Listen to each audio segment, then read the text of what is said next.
La idea de hoy es retomar un poco lo de ayer de marco de referencia en el sentido de cómo se van calculando las posiciones de las estaciones permanentes cuando IGS o quien sea quiere decir, bueno, el marco de referencia ITRF se materializa a través de estas estaciones que tiene estas coordenadas, con estas velocidades, etcétera. Muy brevemente, recordemos que ayer hablamos de que cada serie de coordenadas la podíamos interpretar como una muestra de una distribución de probabilidad y que nos preguntábamos sobre la independencia, la correlación, etcétera, tanto en el tiempo como en el espacio, entre las muestras que uno podía ir sacando. Cuando pensamos en cómo se hace la cuenta para materializar el marco de referencia, les mencioné justamente que se partía de mediciones de GPS o de otras técnicas, porque en las mediciones de GPS había un problema que era que una solución de un procesamiento GPS tenía una especie de incertidumbre o indeterminación,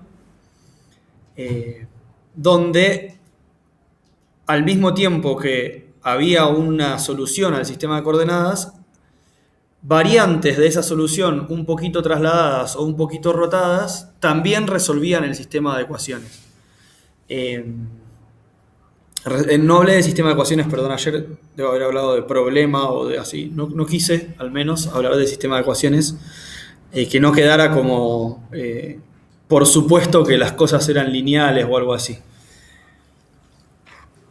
Entonces, lo que vamos a ver hoy tiene que ver justamente con esa indeterminación que aparece, preguntarnos por qué aparece y cómo se expresa, cómo se ve, digamos, más bien dónde se ve cuando uno tiene los datos de GPS, y matemáticamente qué significa en términos de solución de un sistema de ecuaciones. Ahora vamos a ver por qué, si decimos sistema de ecuaciones, o de covarianzas, porque ahí empieza a haber como terminología mezclada, donde a veces nos hablan de las cosas como si fueran variables aleatorias que tienen una covarianza, y a veces nos hablan de los datos GPS, ¿no? De las coordenadas, como si... Decía, cuando teníamos datos GPS, yo decía que teníamos sobre la Tierra algunas estaciones, teníamos los satélites, y estaban estas observaciones que eran, de alguna manera, tiempos de viaje de esas señales entre los satélites y las estaciones, ¿no es cierto? Esas eran las observaciones crudas de GPS, ¿no? Por otro lado, yo les mostré en el paper de IGS, de ITRF, perdón, que la gente de ITRF agarraba y decía, bueno, yo tengo el dato de posición de una estación en el tiempo I, y la estación será la estación J, y esa lo voy a interpretar como una posición inicial de la estación J, que no depende del tiempo, más una diferencia de tiempos por una velocidad de la estación J, más algunas otras cosas que por ahora no me van a interesar. En el fondo, si lo miramos, tenemos que me va a interpretar cada posición como una cantidad de funciones del tiempo, que en este caso es literalmente el tiempo y la función constante, pero si lo mirábamos el resto de los términos, eran otras funciones del tiempo, como por ejemplo seno de el tiempo dividido en una frecuencia, etc. Eran todas funciones del tiempo. Entonces, para el IGS, en el fondo, lo que teníamos era que la posición de un punto en un instante determinado I terminaba siendo la sumatoria para una cantidad K de funciones. De cada una de esas funciones, que dependía solamente del tiempo, el tiempo I sería en este caso, multiplicado por coeficientes, que ahora los voy a llamar a todos A, J, K, que es decir, el coeficiente el coeficiente de la estación J asociado a la función K del tiempo, ¿no? Entonces, si lo miramos, esto es un sistema de ecuaciones lineal, porque esta es una ecuación lineal, ¿no? O son muchas ecuaciones si tomamos muchas estaciones. Porque para cada tiempo yo calculo estas funciones que me resultan en una serie de constantes, no hay nada de incógnita ahí.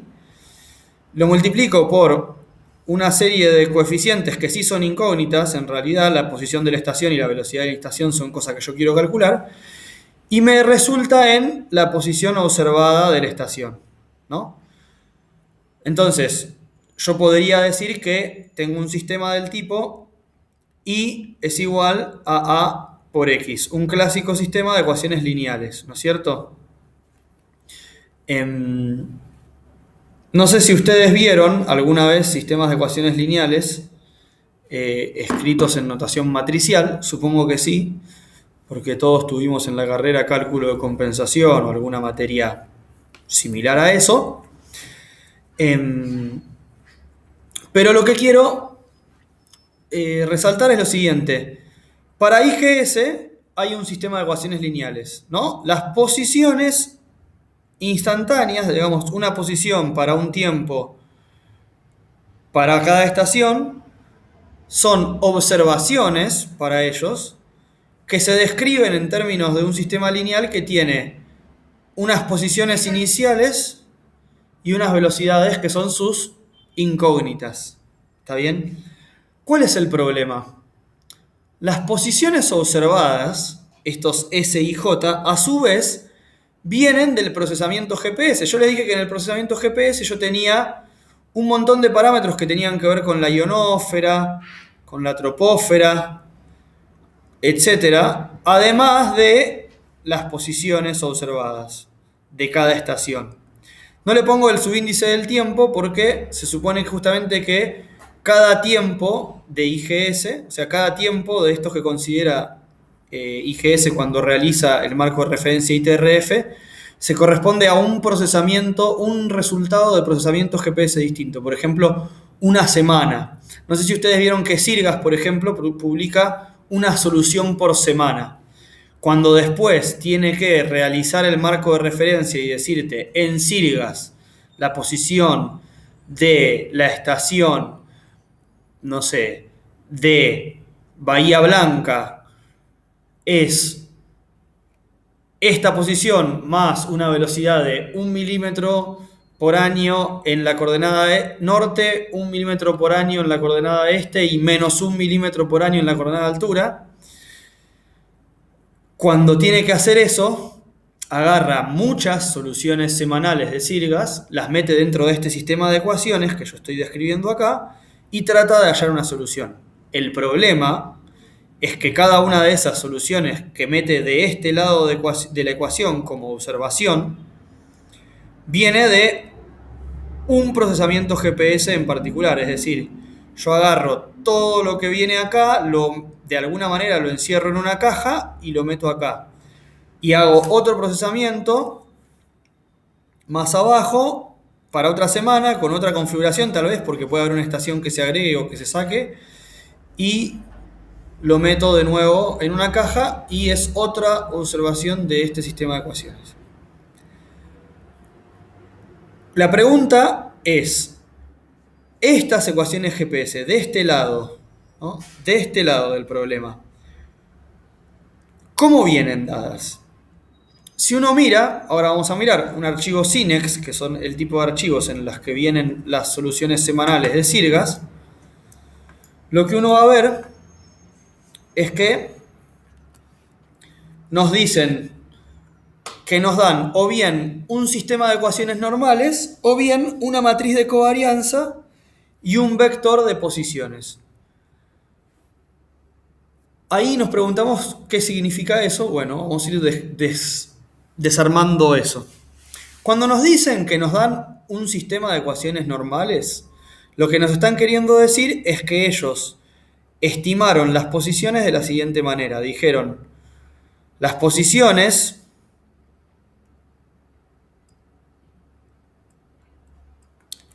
que son mis incógnitas, van a ser las incógnitas de un sistema de ecuaciones, también lineal. Yo voy a poner, ahora no voy a poner A, sino B, porque si no, A ya está. Que describe las observaciones. Las observaciones que son estas distancias que decíamos acá. Las voy a tratar de poner en otro color. Le voy a poner un nombre, le llamaré O, ¿no es cierto? A estas. Bueno, O no debe ser adecuado porque se puede confundir con un cero, con cualquier cosa, así que le voy a llamar, no sé, B minúscula,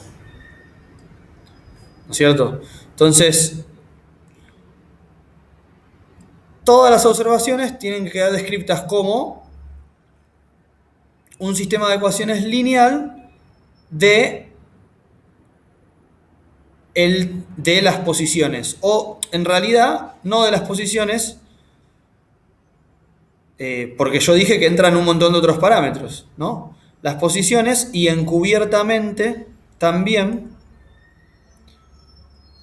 la ionosfera, la troposfera y otros muchos etcéteras.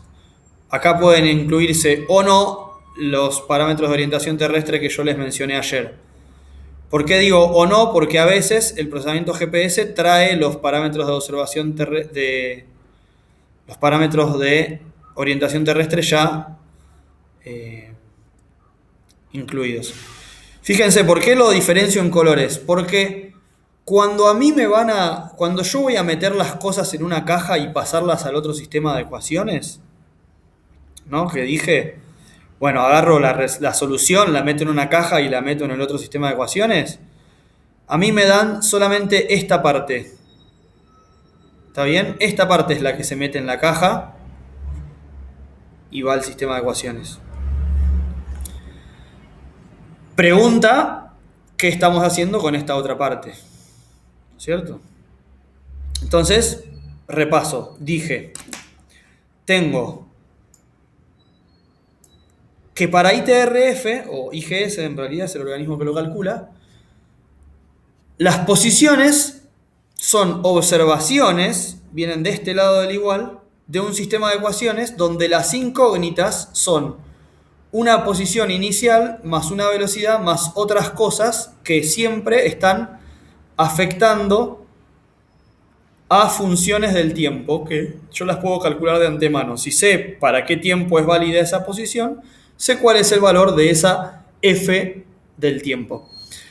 Si alguno escuchó algo de aprendizaje estadístico, esto que hoy en día llaman machine learning, esas funciones del tiempo sería lo que en machine learning se llama features, que son las características, sería en castellano, que son justamente las constantes, las cosas que vienen dadas, a las que yo tengo que asignarles de alguna manera. Bueno, en Machine Learning se habla de asignarles peso, bueno, pero bueno, eso es otra historia. Así que en este caso es a cada una de esas funciones le voy a tener que asignar un coeficiente para que resulte en el coeficiente que mejor me describa las observaciones. Obviamente que fíjense que los coeficientes no dependen del tiempo y las funciones sí, porque con los mismos coeficientes yo tengo que aplicar distintas funciones del tiempo y terminar describiendo bien todas las observaciones, ¿no?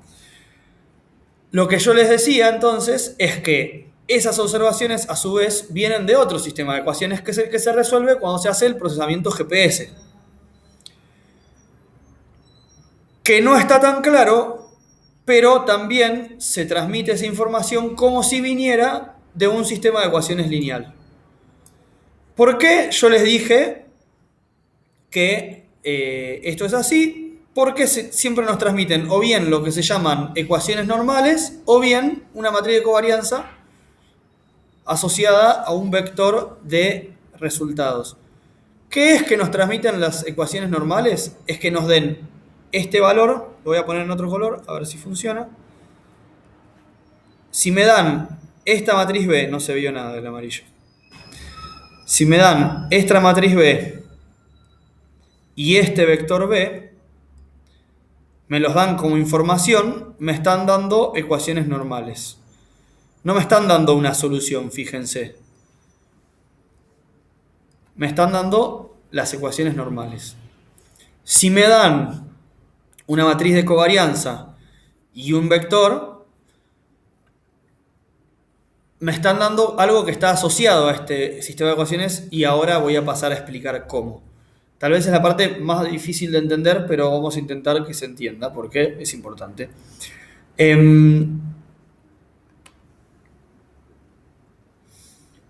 Cuando me pasan ecuaciones normales, entonces me pasan una matriz y un vector, pero no me pasan soluciones, no me pasan las coordenadas en sí.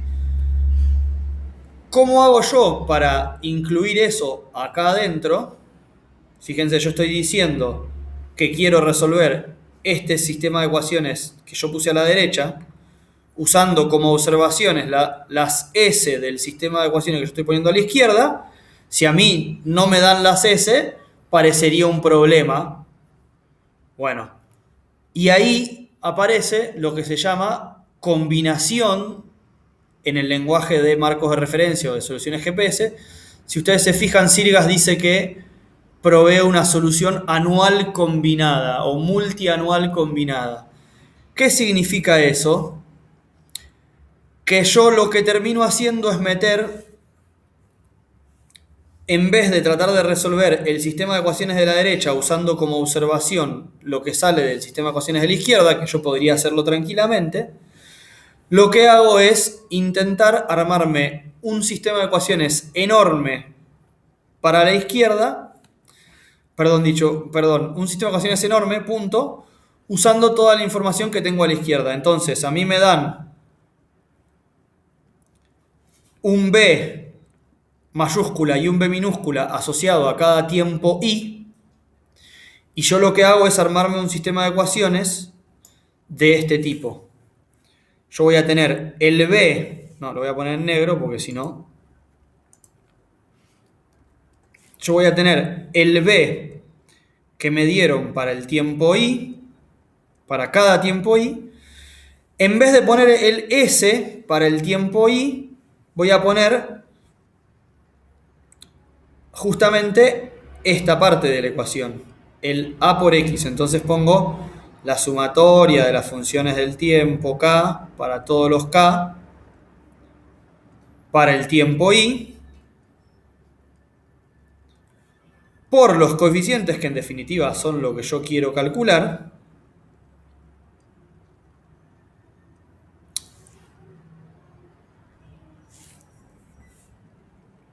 Acá, ahí y acá irían paréntesis.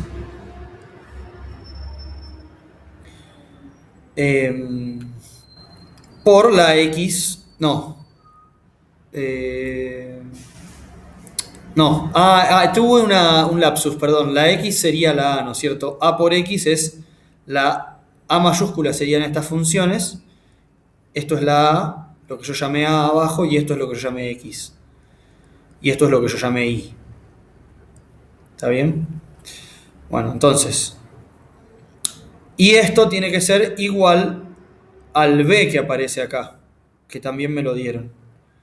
Este es un sistema de ecuaciones que yo podría agregar las ecuaciones para cada tiempo i y hacerme un sistema de ecuaciones larguísimo, enorme, pero funciona. O sea, al menos pareciera que cierra. Fíjense que por ahí esta sumatoria no quedó clara. Si yo pienso esto como un vector, como una multiplicación de un vector,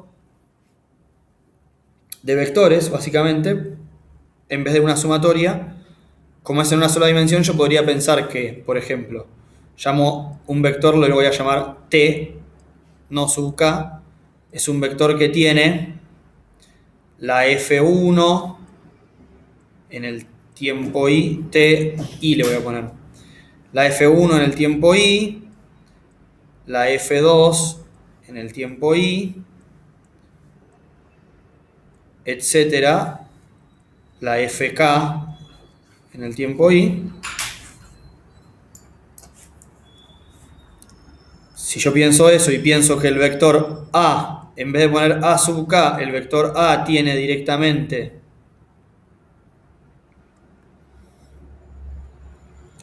el a que corresponde a la función 1, el a que corresponde a la función 2, etcétera, el a que corresponde a la función k, yo puedo imaginarme que acá lo que tengo es esta sumatoria la puedo reemplazar por t, que es un t conocido, por a. T, i porque es para el tiempo i, y a no tiene la i porque la a justamente no depende del tiempo. Entonces fíjense, si a mí me dan el b mayúscula y el b minúscula, yo puedo armarme un sistema, lo que se llama un sistema de ecuaciones combinado, donde yo, con la lógica del sistema de ecuaciones que armo para construir mi marco de referencia, es decir, para vincular las estaciones entre sí, las observaciones entre sí, fíjense que este sistema de coordenadas lo estoy usando para vincularme en el tiempo, para eliminar el tiempo. Sistema de coordenadas, dije sistema de ecuaciones, quise decir. Lo estoy usando para eliminar el tiempo, ¿no? Porque paso de observaciones que son una distinta para cada tiempo a describirlas con funciones fijas precalculables del tiempo multiplicadas por coeficientes que no dependen del tiempo. Porque, repito, el marco de referencia justamente lo que está buscando es no depender del tiempo. Los coeficientes del marco de referencia no pueden depender del tiempo. Entonces, con la lógica del marco de referencia me armo un solo sistema de ecuaciones combinando todas las observaciones, todas las ecuaciones normales que a mí me pasaron. La pregunta es, o una pregunta es, ¿a dónde fueron todas estas cosas? Decía yo, ¿no? Todos los otros parámetros que entraron en el sistema, en el cálculo GPS, pero no entran dentro de esta lógica de este sistema de ecuaciones que yo estoy armando acá, ¿no es cierto? Porque yo dentro de mi marco de referencia no tengo descrito los parámetros que corresponden a la ionósfera, a la troposfera y a veces no tengo tampoco los de la orientación terrestre. Los parámetros de orientación terrestre ya vamos a ver más adelante en otra clase si llegamos, que sí se incluyen en esta cuenta, pero por ahora los vamos a dejar como una incógnita, digamos, como algo podría tranquilamente no incluirse y funciona igual, digamos. Bueno, ¿a dónde van estas cosas? Justamente se responde pensando en la interpretación del sistema de ecuaciones como si fuera una variable aleatoria normal multivariada. Y por eso entra en juego el concepto de matriz de covarianza, que puede llegar a ser molesto. Repito, yo voy dando la clase, voy avanzando, no sé qué tan familiarizados ustedes están con los sistemas de ecuaciones lineales ni con las matrices de covarianza, con lo cual ahí yo voy dando la clase como si ustedes estuvieran más o menos familiarizados, pero no tanto. Entonces, si yo tengo una variable aleatoria gaussiana multivariada, lo que yo estoy queriendo decir es que tengo, en general se representa de la siguiente manera, se escribe de la siguiente manera. Voy a mirar un poco qué nombre puse, por ejemplo.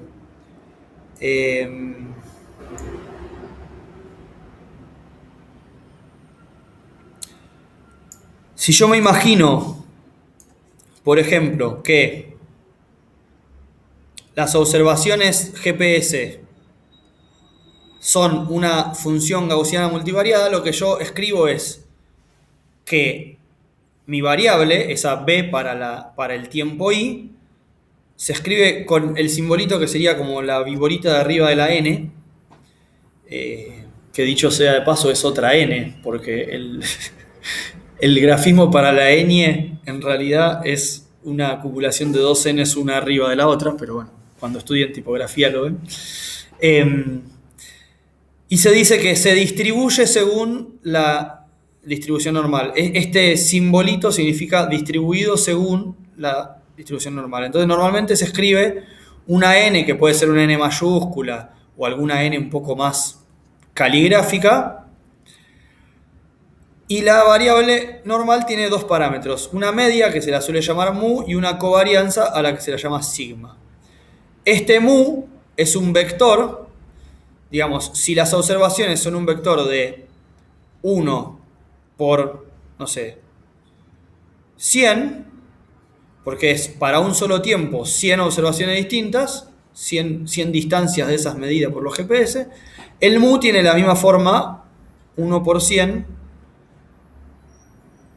de la salida, pero el sigma tiene dimensión justamente 100 por 100. Es una matriz de covarianza, 100 por 100. La matriz de covarianza en la diagonal tiene lo que nosotros conocemos normalmente como varianzas. Si las observaciones son todas independientes entre sí, o sea, si las observaciones son independientes e idénticamente distribuidas, se le suele llamar, entonces la matriz sigma es una matriz que tiene, si son independientes e idénticamente distribuidas, es una matriz que simplemente tiene ceros en todos lados, menos en la diagonal, que tiene algún número, no sé, la varianza. Será 3, 3, 3, etc. Si son independientes pero no están idénticamente distribuidas, la varianza será distinta para cada observación. Si no son independientes, la varianza, entonces si no son independientes, la matriz de covarianza es una matriz que tiene cosas en la diagonal y cosas en todos lados distintas de cero. Todo distinto de cero. ¿Está bien? ¿Qué particularidad tiene la matriz de covarianza? La matriz de covarianza es una matriz simétrica. Es simétrica y es lo que se llama semidefinida positiva. Para nosotros, semidefinida positiva significa que todos los autovalores son reales y que todos los autovectores son ortogonales entre sí. Si no saben lo que son los autovalores y los autovectores, no es esencial ahora. Después les puedo pasar algún recurso para que refresquen si lo estudiaron o aprendan si no lo estudiaron. Hay algunos videitos en internet bastante ilustrativos sobre lo que son los autovalores y autovectores. En el contexto de la matriz de covarianza tiene una interpretación que ahora vamos a ver, que nos sirve para identificar justamente problemas en los sistemas de ecuaciones. Entonces, repito, cuando yo tengo un vector de observaciones, si pienso que es una variable gaussiana multivariada, lo que estoy diciendo es que la distribución de probabilidad de eso es una normal con una media y una covarianza. ¿Qué significa la media y la covarianza? Bueno, la media significa básicamente que si yo sacara muchas muestras de esas observaciones y yo hago un promedio de todas las muestras, yo a la larga voy a obtener, tengo el B para el tiempo I, pero tengo muchas versiones de ese B para el tiempo I, y hago los promedios, voy a obtener mu. Por eso también se dice que la esperanza de la normal es mu. ¿Está bien? Ojo, que la media, que el promedio y la esperanza sean, que la esperanza y el parámetro de la distribución sean la misma cosa, es una característica de la normal. Hay otras variables, otras distribuciones que no se describen en términos de su esperanza. La esperanza es esto del promedio. El operador esperanza de una variable aleatoria es lo que surge de tomar la variable muchas veces y hacer el promedio. ¿Está bien? La covarianza es la esperanza. La covarianza es la esperanza de agarrar el b y multiplicarlo por el mismo. Si el b tiene una sola dimensión, la varianza es la esperanza del cuadrado. Por eso se dice que cuando yo tengo una variable normal, el cuadrado del residuo, cuando yo tengo una variable aleatoria normal, que típicamente se la dibuja con la campanita de Gauss, ¿no es cierto? Uno termina estimando y dice que la varianza es igual a el promedio de los cuadrados de los residuos, de la media menos la observación, menos la media. No sé si eso lo vieron, esto se llama normalmente varianza muestral. Bueno, cuando yo tengo una variable que tiene más dimensiones, en vez de ser el cuadrado, es esta operación, que es agarrar el vector y multiplicarlo con el mismo, transponiéndolo. El sentido de esto es el producto usual de matrices, donde yo hago digamos, si tengo un vector traspuesto multiplicado por otro vector, lo que yo estoy haciendo es agarrar este numerito, multiplicarlo por este, sumarlo a este, multiplicado por este por este, así. Creo que me quedó mal el dibujo, porque en realidad tendría que haber hecho... El resultado cae acá, ¿no es cierto? O sea, me quedó raro.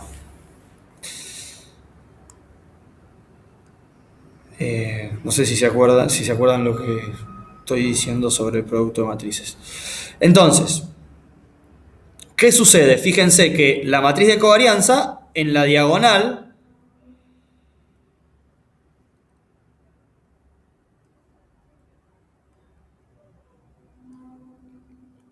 va a tener lo que yo espero que aparezca de multiplicar cada vectorcito con el mismo.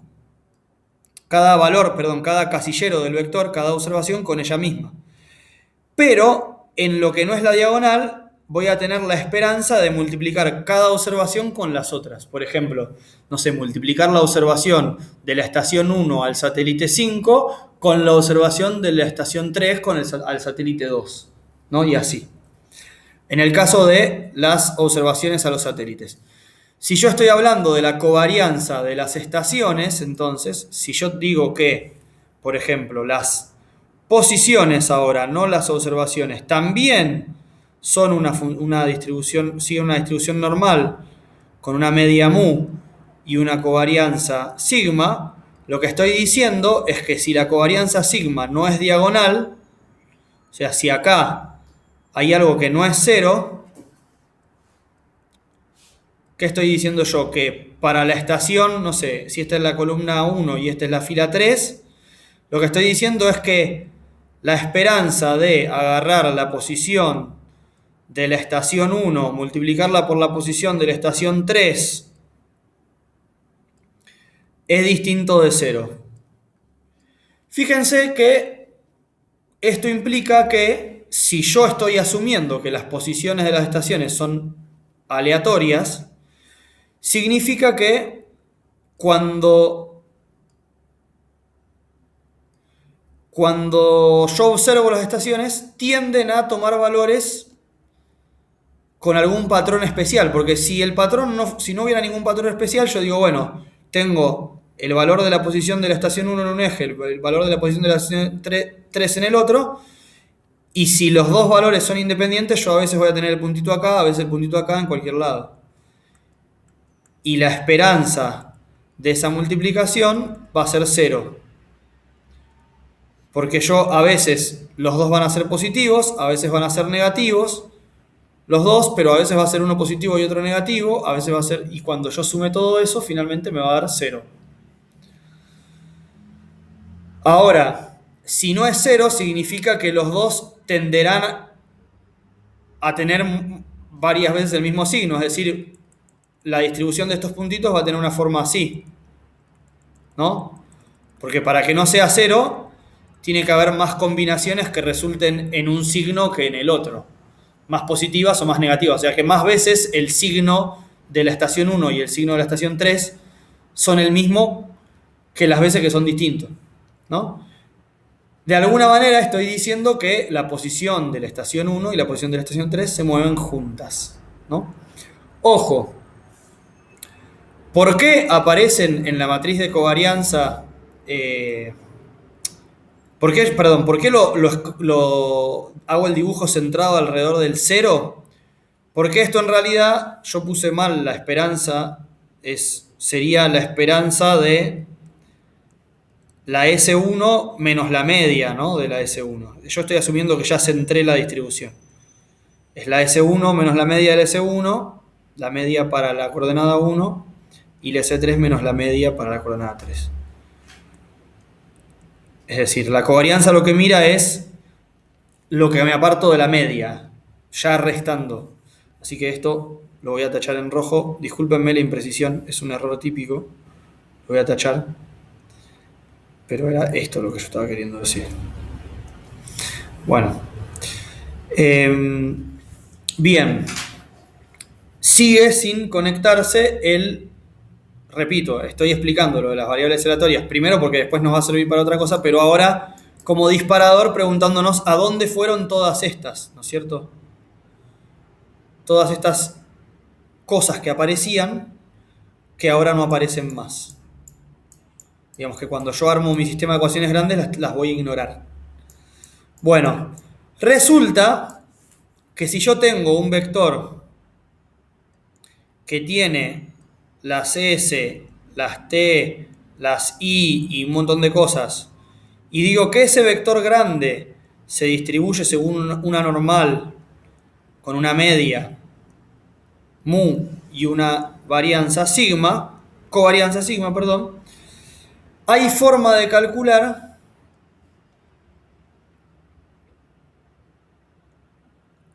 una estimación de cómo es el SI. Eso es lo que se llama marginalizar.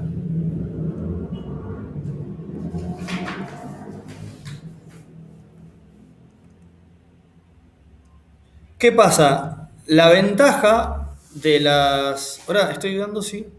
Bueno, hay forma, no importa. La ventaja de las variables gaussianas es que cuando yo margino, sigo teniendo una gaussiana. Ahora voy a explicar qué es marginar. Otra cosa que yo puedo hacer es condicionar. Donde yo lo que obtengo, si yo margino, estoy obteniendo la SDI, la distribución de la SDI, y si yo condiciono, se dice que yo obtengo la SDI dado los otros parámetros. Que es decir, la distribución de las posiciones suponiendo ya fijos que yo calculé y fijé en determinado valor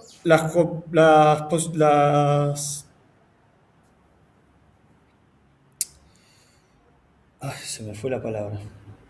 Los parámetros para la troposfera, la ionosfera, etc. Fíjense que son dos operaciones distintas, condicionar y marginar. Si no saben qué es, después lo buscan porque no tengo tiempo ahora de explicarlo del todo. Pero básicamente lo que sí podemos ver, les puedo decir es que marginar, por ejemplo, en el ejemplo que yo puse acá, marginar sería agarrar y de este gráfico mirarlo solamente desde el eje 1, mirarlo desde acá e ignorar lo que pasa en el eje 3. Entonces yo tendría, bueno, un montón de puntitos distribuidos solamente en el eje S1, ¿no? Con mayor concentración de puntitos acá cerca del medio y menor concentración de puntitos cerca de las puntas, que si yo dibujara un histograma de eso me quedaría una campana de Gauss, porque todas las marginales de las normales son gaussianas también. ¿Está bien? Pero condicionar no es como mirar el gráfico y sacarle dimensiones, sino que es hacer una operación para absorber la información que yo tengo de S3 en S1. ¿Está bien? Resulta que para yo marginar una variable gaussiana, si yo agarro la matriz de covarianza y la corto, eliminándole, por ejemplo, yo tengo la matriz de covarianza, dije que yo tenía una variable 1, una variable 2, una variable 3, una variable 4, y tengo una columna y una fila para cada una de esas variables, de esos parámetros. Si yo quiero eliminar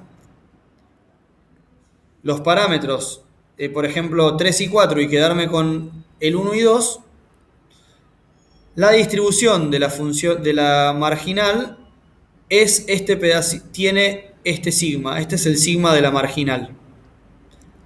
¿Se entiende?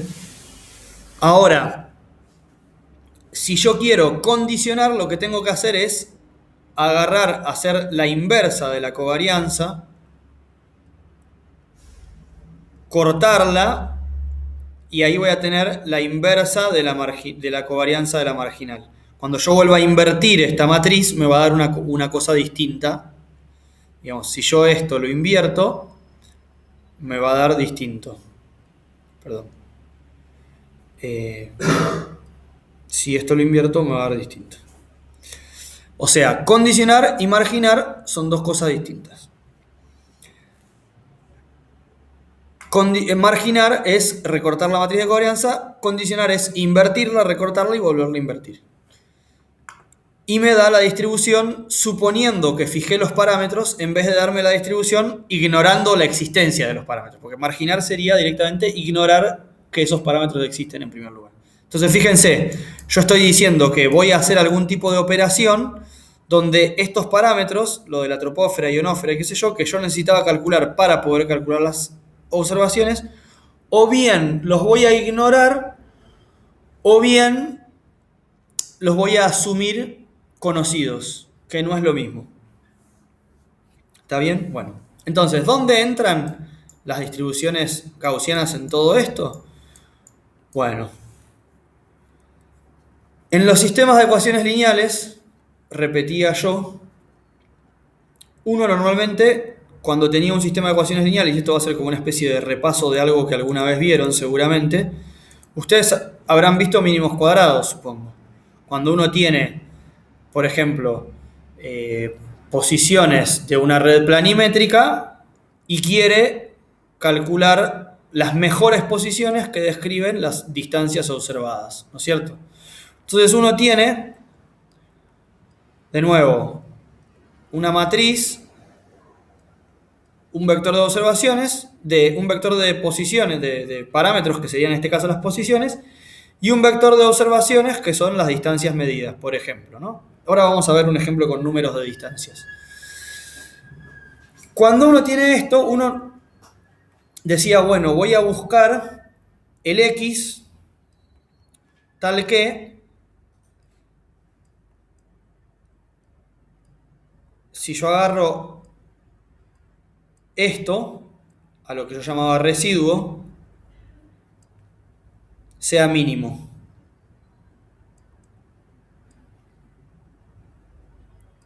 Es decir, los cuadrados de la diferencia entre agarrar mis posiciones, pasarlas por la matriz A, que ya vamos a ver qué es, y restarlas a las observaciones, la suma de los cuadrados de todo eso tiene que ser mínimo. ¿Se entiende? Bueno, eso es lo que uno normalmente hace.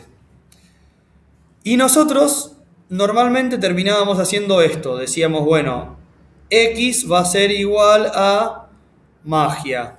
A traspuesta por A la menos 1, o sea, invertida en el sentido de inversión de matrices, por A traspuesta por I. Y decíamos que esto, bueno, con mayor o menor rigor, alguna vez nos habrán demostrado que esto es lo que nosotros buscábamos. Esto efectivamente minimiza los cuadrados, ¿no? Eso alguna vez nos lo habrán dicho, alguna vez no nos lo habrán dicho y nos lo hicieron asumir. Pero no es difícil de demostrar eso. No quiero entrar en detalle, me encantaría, pero por el tiempo que me está llevando toda la explicación, creo que no voy a llegar a mostrar todo lo que tengo que mostrar si entro en ese detalle. Tengo una clase grabada donde explico cómo funciona eso, así que después eventualmente se los paso si les interesa, y hay un montón de recursos también. Pero esto, digamos, esta es la interpretación de álgebra, por decir así. La interpretación probabilística es que X es una variable distribuida normalmente con una media desconocida, pero que yo quiero conocer, y una covarianza desconocida que yo tal vez quiero conocer, que Y es otra variable también distribuida normalmente, pero con una covarianza y una media distintas. La media mu, se me cuesta mucho, me está complicando muchísimo escribir las ecuaciones. Discúlpenme, tendría que haberlas traído escritas, pero me fallaron algunas cositas. Y que justamente lo que yo voy a estar interpretando es que, bueno, las Y, yo tengo una muestra de las observaciones. Mi variable X es desconocida, pero yo sé que la variable X es una... La variable Y, perdón, observada es una transformación lineal de la variable X. ¿No es cierto? Y si yo me pregunto cómo es que una variable aleatoria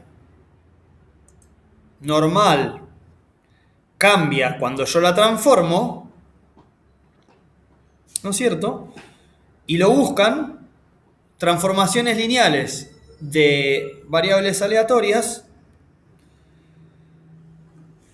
va a resultar que aparecen estas ecuaciones que tal vez las puedo pegar, copiar y pegar si Zoom me deja. ¿Dónde estará para pegar una imagen acá? ¿Ahora para pegar una imagen? ¿En el pizarrón? A ver. Voy a ver si me deja, ¿eh? Esto es un experimento. Ahí está, mira, me dejó. ¿Se ve? Creo que sí. ¿Se ve, no? Bueno, resulta entonces que cuando yo agarro y tengo una transformación, fíjense, de una variable aleatoria normal, me dice la probabilidad, y yo le voy a creer, que la media de la variable transformada es igual a la misma transformación lineal que yo estoy aplicando. Esta A era una matriz, por eso digo transformación lineal. Supongo que ustedes saben que las matrices son expresiones de funciones que se llaman transformaciones lineales. La transformación lineal A de la variable X resulta en la variable Y, entonces la esperanza de la variable Y es una transformación lineal de la esperanza de la variable X, y la covarianza es esta otra transformación lineal de la covarianza de X. La covarianza de Y es una transformación lineal de la covarianza de X. ¿No? Fíjense. Aparece el A, aparece la traspuesta, aparece el A acá. ¿Qué era esta A? Bueno, esta A, normalmente cuando hacíamos mínimos cuadrados en geodesia, o no sé bien dónde lo habrán estudiado ustedes, era una matriz que me describe el sistema de ecuaciones, ¿no? O sea, si la Y eran distancias, en esta A aparecerán números en los casilleros que correspondan a los puntos involucrados en el cálculo de esa distancia, ¿no? Si X es un vector que tiene 20 puntos, para cada observación A tendrá 0 en todos los puntos, menos los 2 que intervengan en el cálculo de la distancia, etc. Y esa es la transformación lineal. Fíjense, yo me estoy imaginando entonces que la variable Y surge de transformar la variable X.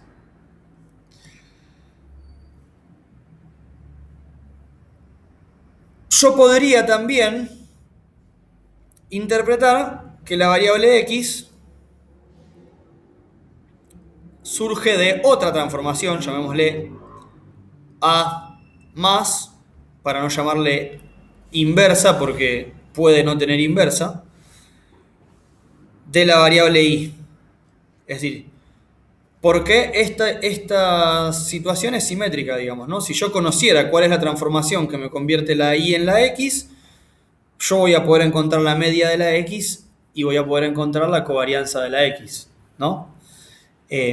Justamente eso es lo que yo estoy buscando. Yo estoy buscando, ya que estas son dos variables normales relacionadas, estoy pidiendo encontrar una transformación que me lleve de la y a la x, en vez de una que me lleve de la x a la y, que es la que yo ya conozco. Ahora bien, ¿qué pasa acá? Lo que pasa es que, por ejemplo, x puede tener una dimensión, no sé, 5, bueno, 6 voy a poner, y n puede tener una dimensión, no sé, 12, por ejemplo. Yo puedo tener 12 observaciones y 6 incógnitas nada más, ¿no? Entonces, fíjense, si yo digo que la y es una transformación de la x, estoy diciendo que yo agarré una variable, una cosa que tenía 6 dimensiones y creé una que tiene 12 dimensiones. En cambio, si digo que la x es una transformación de la y, estoy diciendo que agarro una cosa que tiene 12 dimensiones y la convierto en algo que tiene 6 dimensiones. Entonces, en un caso, o sea, es fácil de ver que si yo tenía 12 dimensiones de la y voy a tener solo 6 dimensiones de la x, en esta transformación hay pérdida de información, ¿no es cierto? Hay pérdida porque tengo más espacio para llenar en la y que en la x. Si lo llevamos a una cosa dibujable, si yo tuviera una y de 2 dimensiones y la voy a transformar en una x de una sola dimensión, lo que estoy diciendo es que es como decir que la y me ocupa un plano en el espacio y la x me ocupa una recta. Entonces, en mi transformación, cada puntito del plano tiene que caer a un puntito de la recta. ¿No es cierto? Lo que significa que hay rectas del plano que cae toda la recta a un mismo punto. ¿Por qué digo que es recta, que son rectas y que no es otro tipo de curva? Porque es una transformación lineal. Entonces, las transformaciones lineales tienen esa característica. Toda esta recta puede caer toda a un solo punto de la salida, ¿no? Entonces, fíjense, así como en la transformación de 12 yo tengo, de 12 a 6 yo tengo esto, en la transformación original de 6 a 12, es decir, la transformación que me describía mis observaciones en función de mis parámetros, me va a pasar lo contrario, que es decir, que yo estoy tratando de llenar el plano, hice lío. Tengo justo, la lapicera de la tableta tiene como un botoncito que cuando vos lo tocas explota todo. Bien. Esto es en la transformación, entonces decía de 12 a 6, estoy esquematizando. En la otra transformación, que es la que yo conozco, la A esta, que es de 6 a 12, ¿no es cierto? Lo que yo voy a tener es que tengo una recta y estoy queriendo caer a un plano. Lo que va a pasar es que esta recta, porque la transformación es lineal, no puede llenar el plano, porque la transformación lineal no me da muchos resultados. No es que para cada punto de la recta me da muchos resultados en el plano. Me da uno solo. Es decir, que para cada punto de la recta yo voy a encontrar un punto solo en el plano y esta recta va a terminar convertida dentro del plano en otra recta. Bueno, en otra recta. ¿Se entiende? Entonces, mi transformación que dice, bueno, mira, yo voy a interpretar mis observaciones como una variable aleatoria de 12 dimensiones que surge de transformar una variable aleatoria de 6.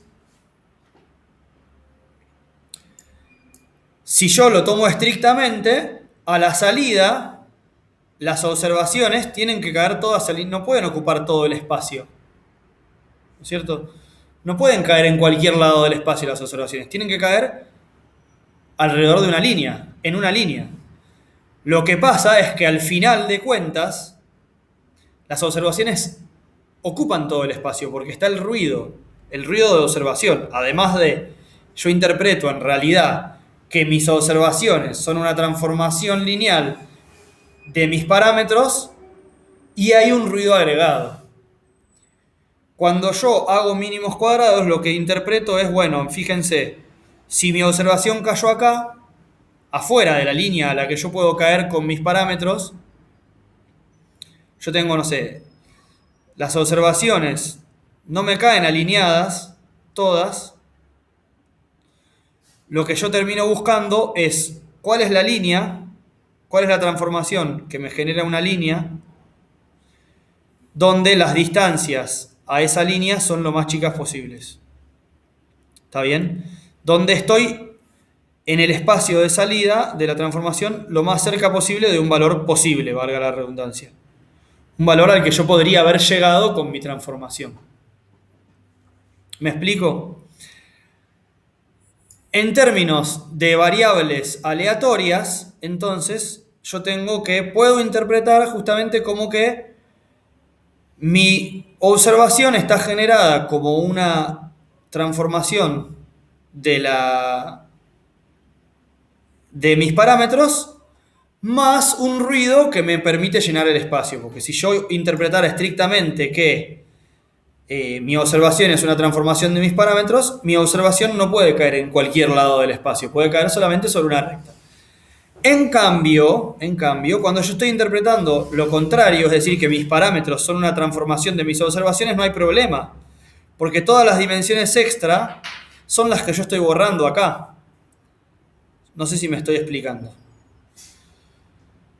Entonces, termina resultando que lo que yo estoy buscando es esta transformación. O sea, yo busco esta transformación, me pregunto cuál es, que me convierte mis observaciones en mis parámetros. Cuando yo la encuentre, voy a usar esa transformación para aplicar estas fórmulas que están acá, estas fórmulas, para encontrar mi covarianza y mi media de mis parámetros. Habría mucho para tallar sobre esto, ¿no? Porque fíjense que yo lo que estoy diciendo es que voy a encontrar una transformación que de las observaciones me lleve a los parámetros y después con un solo vector de observaciones y, fíjense, la transformación que yo voy a encontrar va a depender de todo mi sistema de ecuaciones.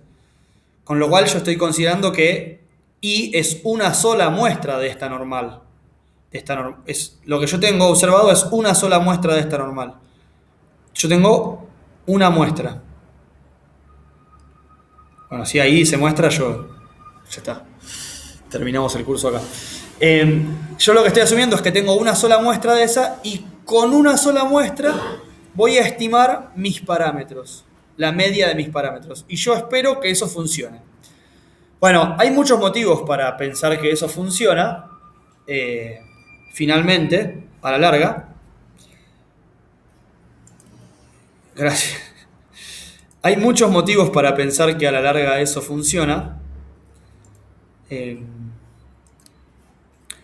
Porque el hecho de tener una dimensionalidad alta en la I, en la muestra, digamos, hace que en la transformación la transformación, digamos, no sea tan sensible a que una de las observaciones, en una de las dimensiones, yo esté muy lejos, digamos.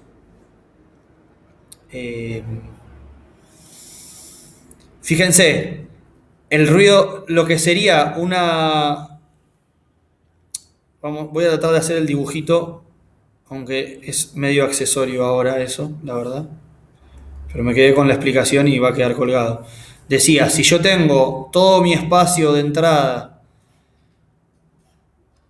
y es enorme, y yo sé que mi transformación, la transformación que yo calculo, termina ignorando todas las dimensiones menos la de esta recta y mi observación está acá, yo a mis parámetros le voy a asignar el mismo valor que si mi observación estuviera acá, o si mi observación estuviera acá, o en cualquier lado de la recta una recta perpendicular a la otra, ¿no?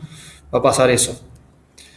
Entonces, cualquier valor de observación sobre esta recta, si mi transformación me trabaja sobre esta otra, va a dar el mismo resultado de la X, ¿no? Entonces, si yo tengo, imagínense que yo tengo un espacio de 3 dimensiones en la observación y una sola dimensión en los parámetros, le estoy agregando todavía como si esto fuera un plano entero de puntos posibles que caen a un solo punto de la X, ¿no? Entonces cualquier punto de esos va a caer al mismo de la X. Y así pueden imaginarse planos, cubos, hipercubos o lo que sea. La moraleja es que cuanto más dimensiones yo le agrego, menos importa el valor de una dimensión puntual, porque de hecho, si uno lo piensa un poco mejor, se va a dar cuenta que cuantas más dimensiones la agrega, uno ya está contemplando que casi con total seguridad en alguna de esas dimensiones voy a estar en el borde. Porque la probabilidad de estar en el borde aumenta con cada dimensión que yo agrego, ¿no? Si yo tengo una sola dimensión, tengo un solo valor. Lo más probable de un solo valor es que yo tenga un valor normal, digamos algo parecido a la media. Ahora, si yo sigo sacando valores de la caja, en algún momento voy a sacar un valor extremo. ¿Está bien? Entonces, si yo pongo una dimensión 500 en la observación, es normal que en algún lugar esté en el borde lejos, en alguna de esas observaciones. Pero no pasa nada, está contemplado. Hay otros métodos que se llaman métodos robustos que tratan de inmunizarse contra esta distancia, pero para eso hay que dejar de usar mínimos cuadrados y todo esto de variables normales y qué sé yo empieza a desaparecer. Con lo cual, digamos, cuando uno sabe que es muy sensible al error de una sola observación, tiene que buscar otros métodos que no le permiten interpretar esta interpretación que estamos haciendo. Con esta interpretación que estamos haciendo, yo ya sé que puede pasar que esté lejísimos de la recta esta en la que yo me puedo manejar, y sin embargo, el resultado tiene que ser relativamente bueno. Bueno, ¿por qué me interesa esta interpretación en términos de espacios, de salida, de entrada, etcétera? Bueno, más allá de que yo podría ahora demostrar que esta transformación que yo estoy buscando acá, es esta que yo escribí acá, ¿sí? Yo podría demostrarlo. No quiero enfrascarme en eso, sino en las consecuencias de eso.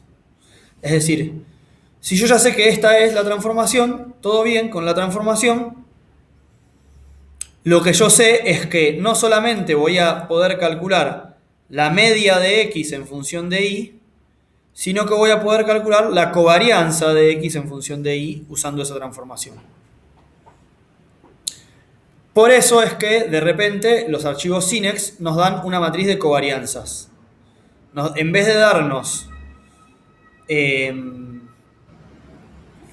como dije antes, las ecuaciones normales que serían, me quedó lejísimos, el B y el B, nos van a dar directamente el resultado de aplicar la transformación esta que encontraron, y nos van a dar la esperanza de la X y la esperanza de la Y. La esperanza de la X y la covarianza de la X. ¿Cómo se interpretan esas covarianzas? Bueno,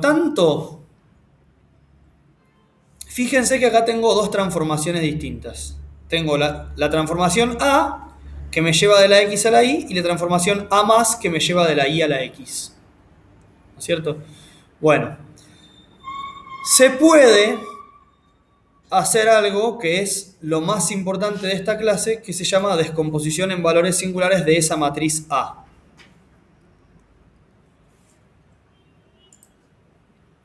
Y con esa descomposición en valores singulares hallamos otra relación distinta entre estas dos transformaciones, que no es la simple A traspuesta por A a la menos 1 es igual a A traspuesta, etc. Que es la siguiente. La matriz A siempre, pero siempre, siempre, se puede descomponer en valores singulares, se llama SVD en inglés o DBS en castellano, como una matriz ortogonal producto con una matriz que tiene valores solo en la diagonal, producto por una matriz que es también ortogonal. Entonces, por ejemplo, si la matriz A, dijimos en el ejemplo que estábamos, era de 12 por 6, ¿no? Significa que yo le meto cosas que tienen dimensión 6 y salen cosas que tienen dimensión 12. Entonces, esta matriz va a tener, si yo de este lado voy a tener dimensión 6, esta matriz va a ser una matriz de 6 por 6, las matrices ortogonales siempre son cuadradas. Esta matriz va a ser de 12 por 6 y esta otra va a ser de 12 por 12. Lo que me importa es que la de 12 por 6 va a tener ceros en todos lados, menos en la diagonal. En la parte cuadrada, digamos, va a ser así, y el bloque que me queda por debajo va a ser todos ceros directamente. Bueno, la transformación, y esto lo pueden verificar fácil, la transformación, si esta descomposición existe, que existe, la transformación que yo estaba buscando, la A más, es B por una cosa que vamos a llamar la inversa de sigma, aunque no es exactamente la inversa del sigma, porque no es una matriz cuadrada, no tiene inversa, por U traspuesta. Fíjense qué significaría sigma menos 1 es la matriz sigma traspuesta y hacer la inversa multiplicativa de cada una de sus entradas. Sería, fíjense, tendría una matriz que es así, que ahora todos los ceros los tiene acá a la derecha, y en la diagonal, en vez de tener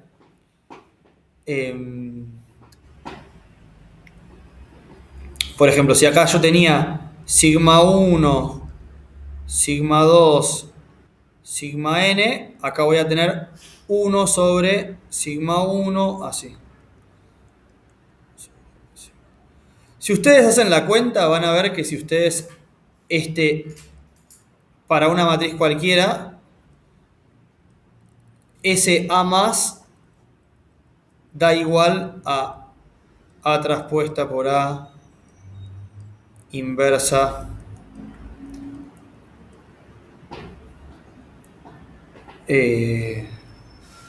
por A traspuesta. Si ustedes agarran y en cada una de estas A meten estas matrices, esta descomposición, van a ver que el resultado del A más les queda esto. Es una perdón, es una cuentita que se puede hacer. Bueno. Lo que me importa es esto, fíjense, esta descomposición tiene una particularidad, fíjense, esta U y esta B son dos matrices ortogonales cuadradas. Como son matrices cuadradas, se pueden interpretar como cambios de base, ¿no es cierto? Entonces, fíjense, lo que tengo acá es un cambio de base en la entrada, en el espacio de parámetros. En parámetros, tengo acá unos coeficientes que son escalas y tengo un cambio de base en el espacio de observaciones. Fíjense, entonces, lo que yo voy a hacer es, esta matriz A, perdón, lo que hace es agarrar mis parámetros, cambiarlos de base. Entonces, por ejemplo, si mis parámetros yo los ordenaba en el espacio en estas dos dimensiones, en vez va a rotar los ejes, digamos, y va a interpretarlos en estas otras direcciones. Después, a cada una de estas direcciones la va a escalar por un coeficiente distinto. Entonces, por ejemplo, me convierte los ejes en algo así. Y después, eso le agrega dimensiones en las que el valor es 0, fíjense, le agrega dimensiones pero sin agregarle información, acá le agregaría como una especie de tercera dimensión, perdón por no haber usado colores ahí, mala mía, entonces decía, la versión transformada sería esta, le agrega una dimensión y después vuelve a hacer un cambio de base, digamos, para alinearse a otro espacio, qué sé yo. Entonces fíjense qué pasa. Si este vector quedó asignado a este y este vector quedó asignado a este otro, en la salida el plano al que yo caigo es este plano. Por ejemplo, si la dimensión en la que agregué era 0, en esta dimensión que yo agregué voy a seguir teniendo ceros. ¿Se entiende? Bueno, ¿qué sucede? Esto de la SVD no es fácil de entender y se nos va la hora. Yo quiero ir a los ejemplos porque es súper importante. ¿Qué sucede? Sucede que si estos coeficientes, alguno de estos coeficientes es muy chico, es como si yo estuviera casi eliminando una dimensión. ¿En el espacio cuál? En el espacio de los parámetros. ¿Me explico? Porque fíjense, yo decía, bueno, mi transformación entonces una transformación es esta, la otra transformación es esta otra, ¿no? Claramente, lo que me va a pasar acá es, si yo acá tengo la dimensión, perdón, la transformación que me pasa de observaciones a parámetros, es esta, dijimos. Yo acá tengo observaciones, entra una observación, se rota, se escala, qué sé yo, aparece un coeficiente, y ese coeficiente, si acá era chico, significa que acá es grande, ¿no es cierto? Entonces, para ocupar parámetros de la entrada, ¿no? Para convertirme al espacio de la entrada, a esa dimensión, a ese eje, lo voy a escalar por un número muy grande. Con lo cual, una perturbación muy chiquita en las observaciones se escala hacia los parámetros, se traslada en los parámetros en un movimiento muy grande. Eso es lo que pasa con GPS. Que uno termina diciendo que hay una indeterminación en el sistema. ¿Por qué? Porque hay unos de estos números que son tan grandes que casi cualquier punto de la entrada, es decir, de mis posiciones, me termina cayendo al mismo punto de la observación o al revés. Casi cualquier, una variación chiquita en las observaciones me produce una incertidumbre enorme en los parámetros. ¿Se entiende?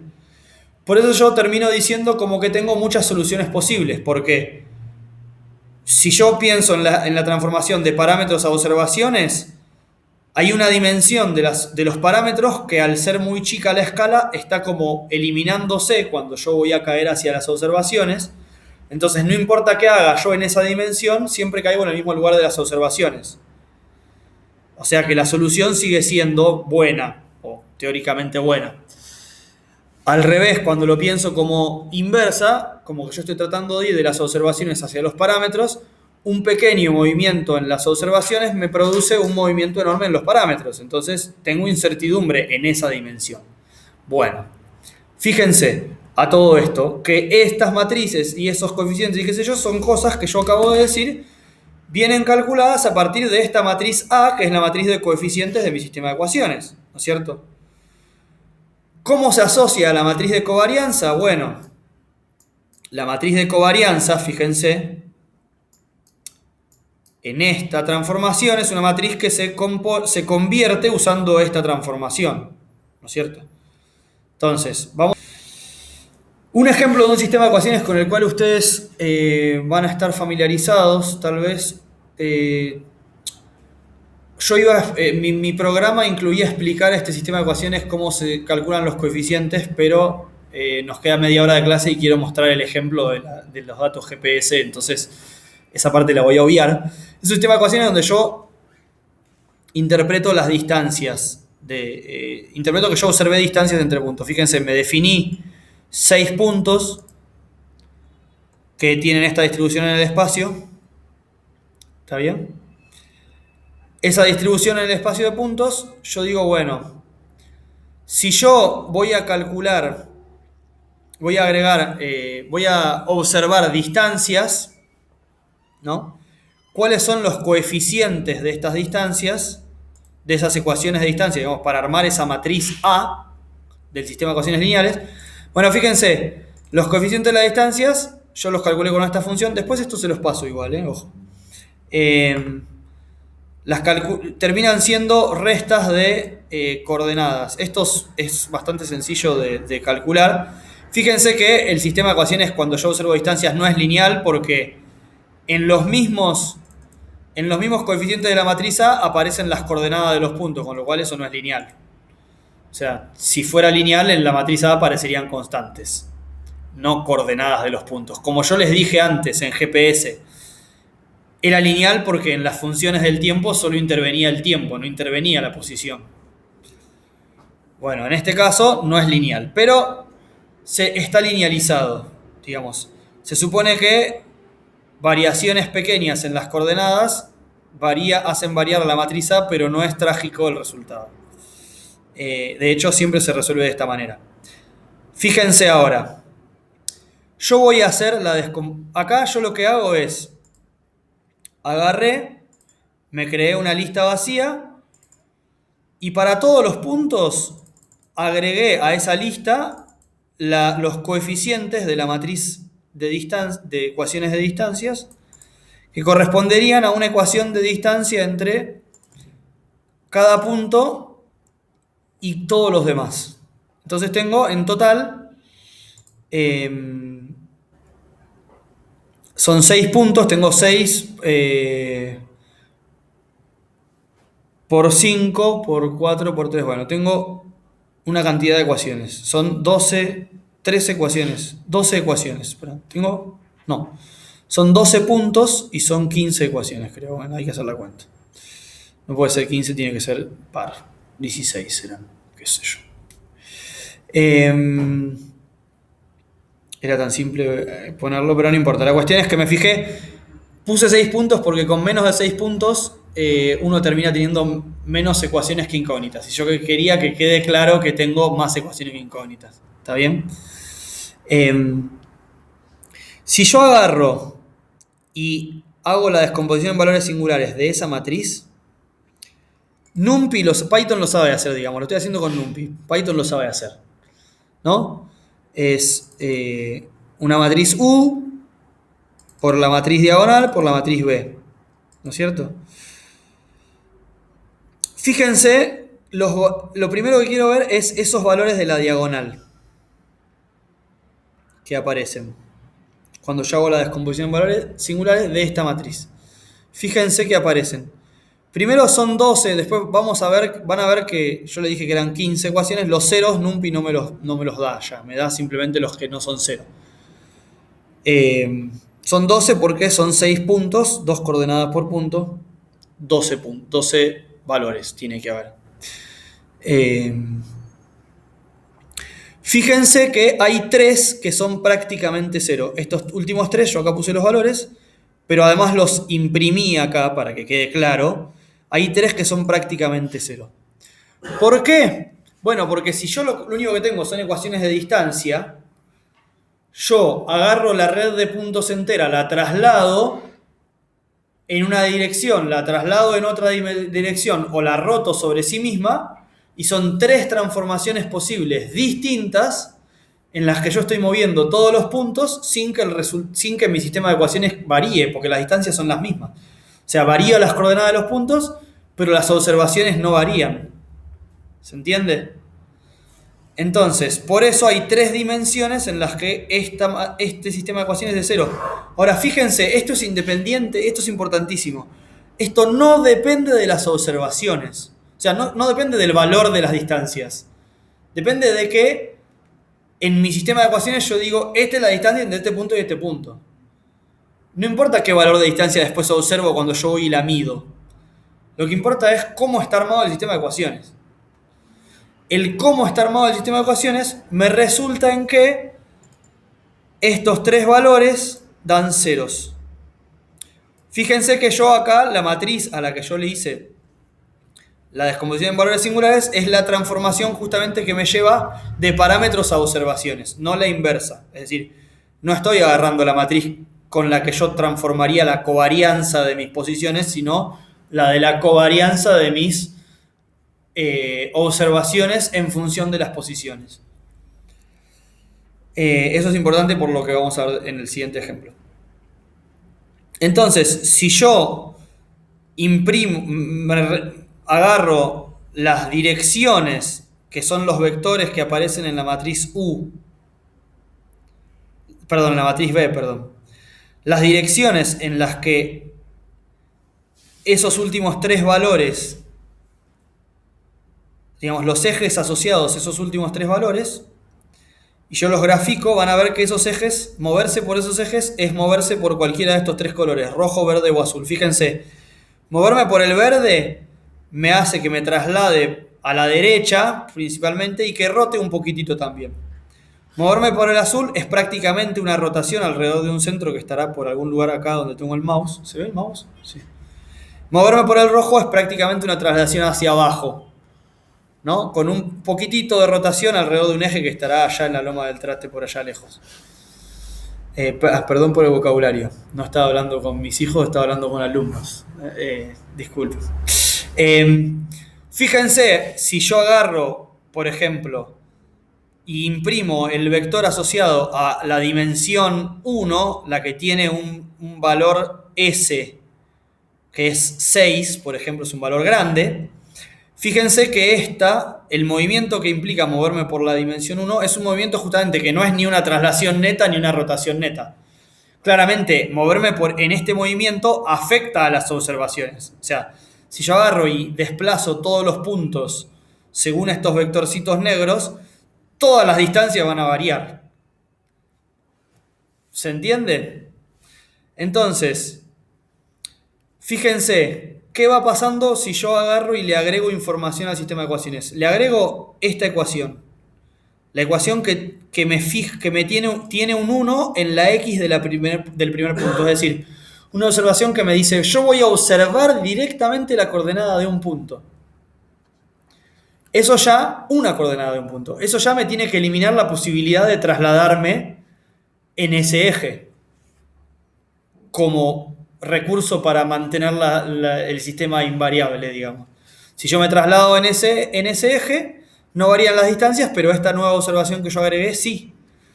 Entonces, si ahora yo agarro esa nueva matriz A y la descompongo de nuevo y qué sé yo, y me fijo cuáles son los valores singulares, fíjense que de los tres que eran 0, hay uno ahora que subió un poquito. Si miramos cuáles son las direcciones de esos ejes, fíjense que los últimos dos son los que yo imprimí. El rojo y el verde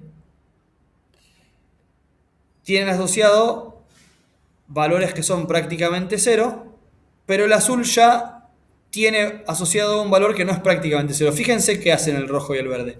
El rojo rota alrededor del punto al que yo le fijé una coordenada, que era este punto de acá abajo. Y el verde rota alrededor, o sea, es otra transformación que parece ser una combinación de rotación y traslación, pero tiene la particularidad que no afecta a la coordenada que yo fijé, justamente la coordenada X de este punto. Y el azul recién es el primero que va a afectar a la coordenada X de este punto, que es el valor que yo le agregué como constante a la ecuación. Si yo ahora le agrego además como constante la coordenada Y de otro punto al sistema de ecuaciones, ahora voy a tener dos valores singulares que ya no son 0. Entonces, fíjense que la transformación que está asociada al 0, que es la roja, no me mueve ni la X de este punto, ni la Y de este otro, que es el otro punto que yo fijé. Pero me mueve otras cosas. Y las transformaciones, las siguientes, bueno, ya me mueven todo, porque ya no tienen asociado un valor 0. ¿Está bien? Si yo ahora fijo otra coordenada más, fíjense que ya ningún valor singular está en el 0, están todos por encima del 0. Y ahora, bueno, las transformaciones vuelven a ser todas transformaciones. Las transformaciones que están asociadas a los valores singulares chiquitos vuelven a ser todas transformaciones que tienen movimiento en todos los ejes, aunque las más chiquitas por ahí tienen algún patrón especial que está asociado a tratar de no modificar demasiado las distancias, porque efectivamente yo fijé solamente 3 coordenadas, pero tenía un montón de distancias que tienen relaciones entre sí y las distancias tienen como más peso de alguna manera porque eran más ecuaciones. Pero esa es la interpretación. Me parece importante verlo en este sistema de ecuaciones que refiere a distancias, aunque GPS no es estrictamente esto, porque ahora quiero pensar qué pasa cuando yo vea un dato GPS. Entonces, cuando yo veo un dato GPS, ¿qué es lo que veo? A mí me pasa un archivo SYNEX. Los archivos SYNEX son archivos de este tipo, que son una porquería. ¿Está bien? Es un archivo de texto con un montón de cosas. Esto es un SYNEX que yo bajé de Sirgas. Si me queda tiempo para el final les muestro cómo lo bajé. Fíjense que acá dice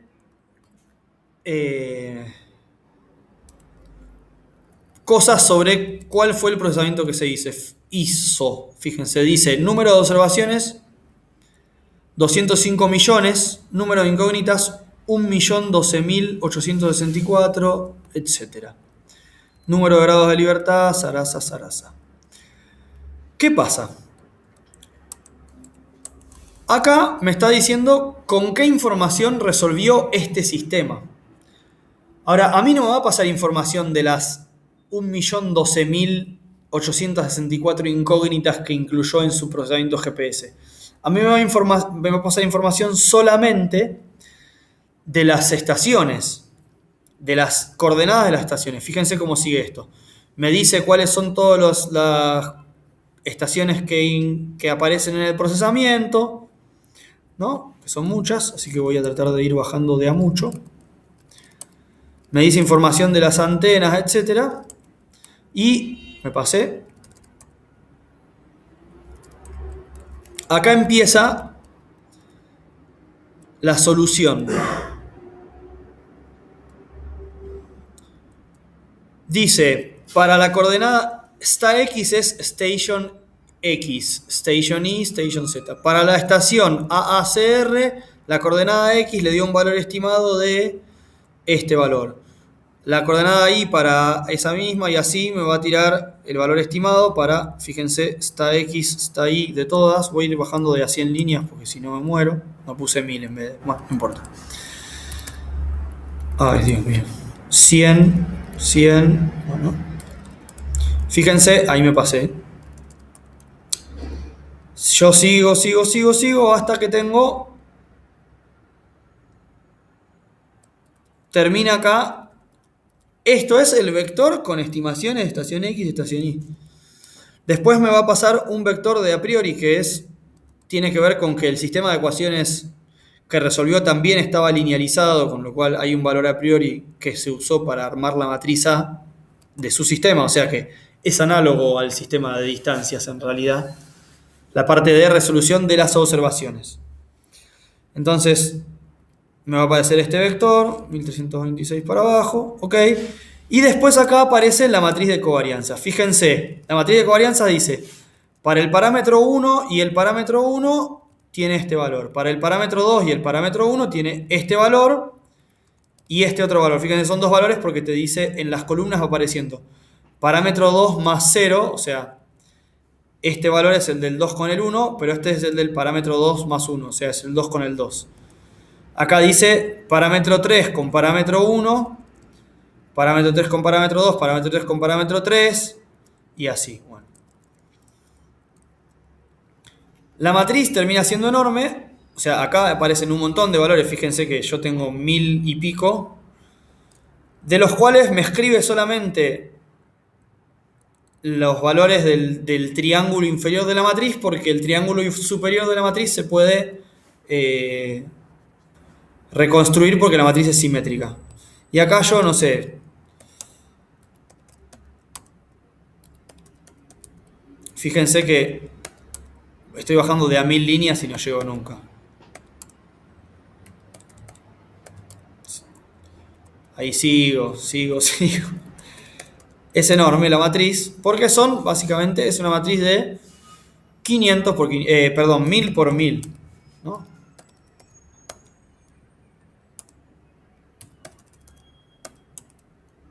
Ahí estoy casi llegando al final.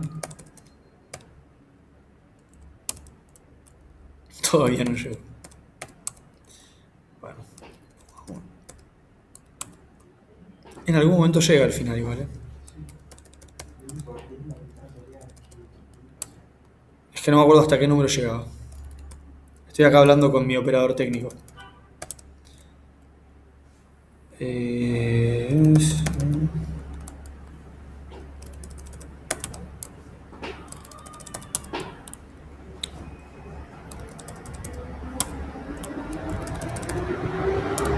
Ahí está. Bueno, ahí. Ah, bueno, es que me había pasado. Bueno, no importa. Así como había una matriz estimada de covarianza, también había una a priori de covarianza. Y soy medio sonso porque si yo ponía matrix estimate para buscar, aparecía. Ahí empezaba la estimada, ahí terminaba la estimada de la covarianza y después empezaba la a priori. Entonces, ahora fíjense qué me pasaron estos muchachos. Me pasaron una matriz de covarianza. Si yo voy a el dibujito que tenía hoy,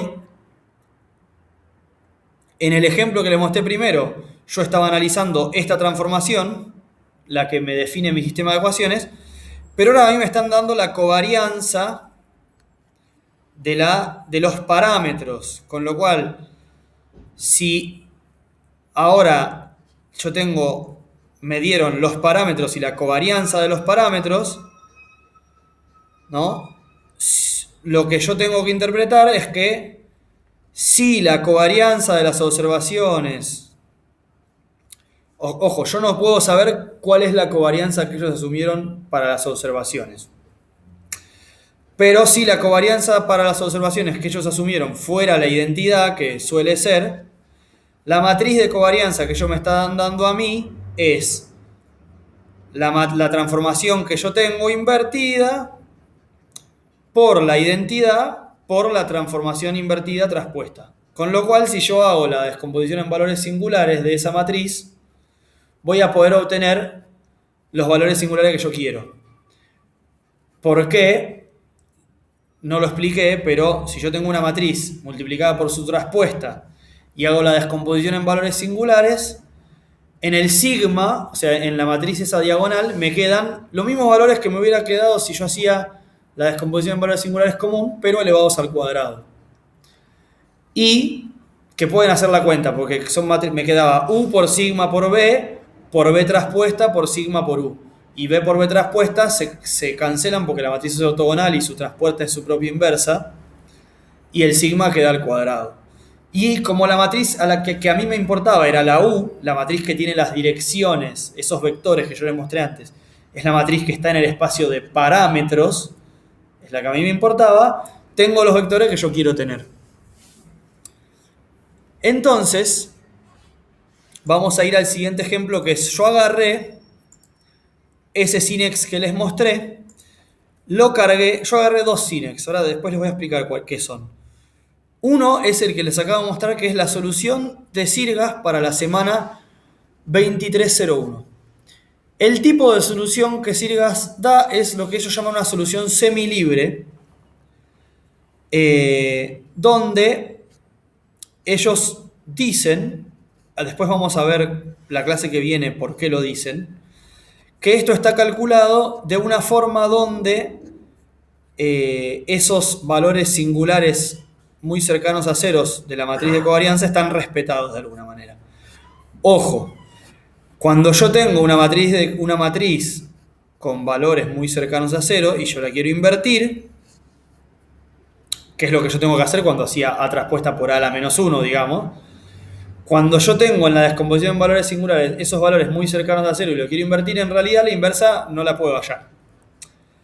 Así nomás. Tengo que hacer una cosa que se llama regularización, que ya lo voy a explicar la clase que viene.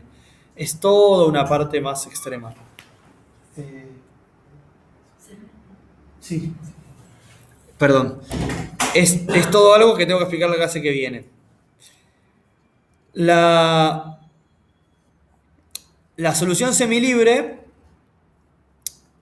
calcula la inversa para hallar los parámetros, justamente para hallar una estimación de los parámetros se necesita invertir la matriz de covarianza sí o sí.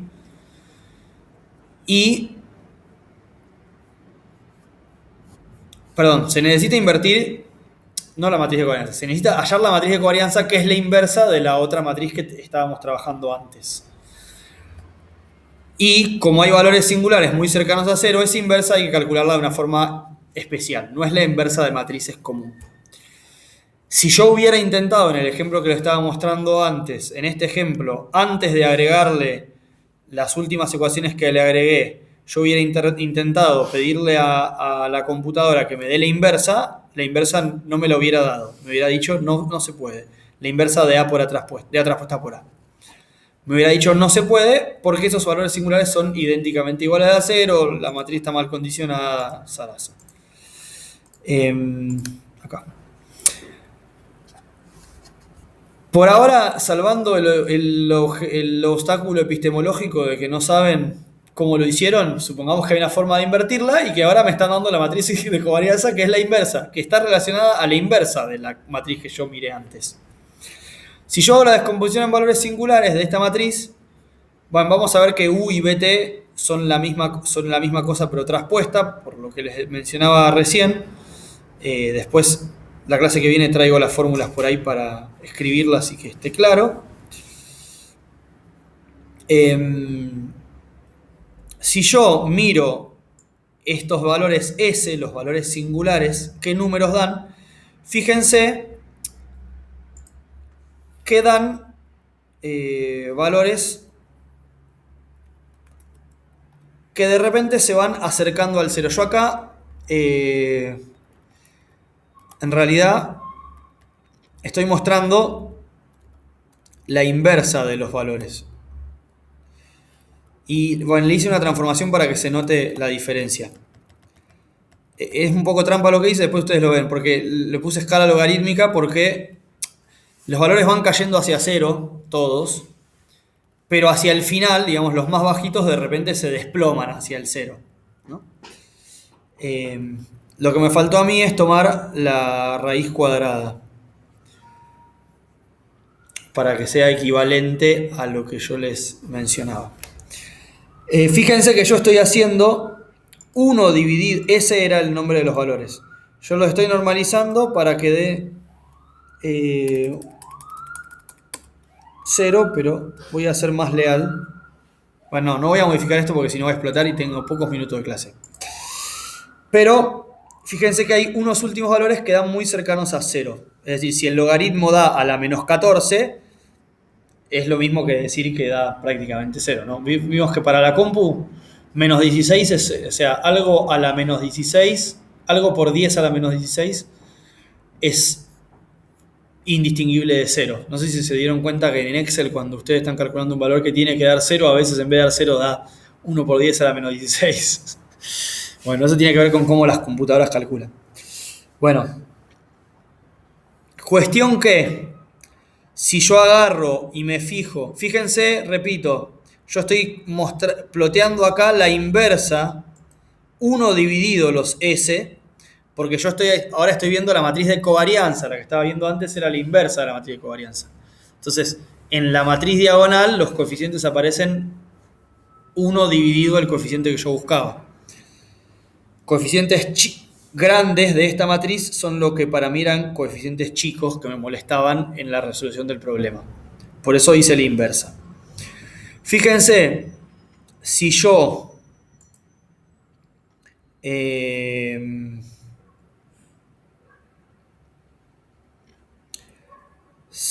hago un gráfico, esto es un gráfico en 3 dimensiones porque las posiciones de los puntos son en 3 dimensiones.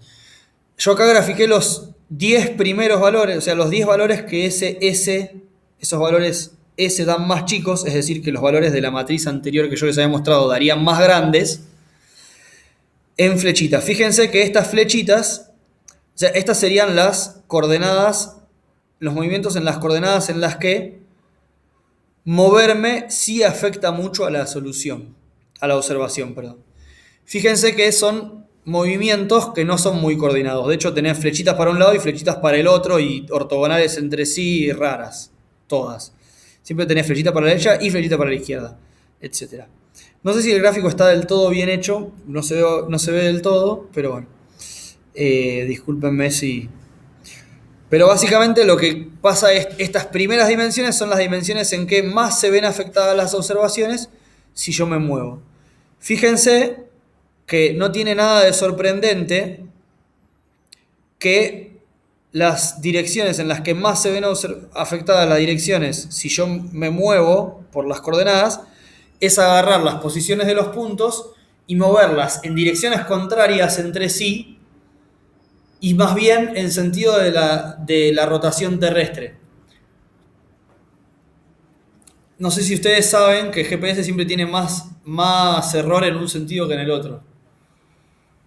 Bueno, por eso es lógico que las dimensiones en las que más me afecta moverme estén orientadas en el sentido de la rotación. Pero siempre, si los vectores estuvieran todos orientados hacia la derecha o todos hacia la izquierda, lo que estaría es rotando todo el sistema. Y rotar todo el sistema sí es una posibilidad válida que mantiene las soluciones, porque recuerden que en GPS lo que termina pasando es que las diferencias entre observaciones son las que tienen poco error, que es un análogo a las distancias en el ejemplo que les mencionaba hace un rato. Fíjense si ahora yo ploteo las dimensiones en las que estos coeficientes son más grandes, que serían las que los coeficientes del sistema de ecuaciones eran más chicos, son direcciones que todas las flechitas están apuntadas hacia el mismo lado, salvo esa grande que debe ser un error en los números que no sé qué hice. Pero las demás, porque estas efectivamente corresponden a agarrar toda la Tierra y moverla para la derecha, moverla para la izquierda o rotarla un poquitito en alguna dirección o escalarla. Fíjense, estas dimensiones que están asociadas a valores singulares altos de la covarianza, pero bajos del sistema de ecuaciones, son los valores en los que moverme por las coordenadas me afecta poco a las observaciones. Es decir, que tengo poca información de coordenadas en esas direcciones. Tengo cierta incertidumbre en mi solución. Y esa es la incertidumbre que aparece en los sistemas justamente de ecuaciones cuando se menciona que hay una deficiencia de rango en la solución de los problemas GPS.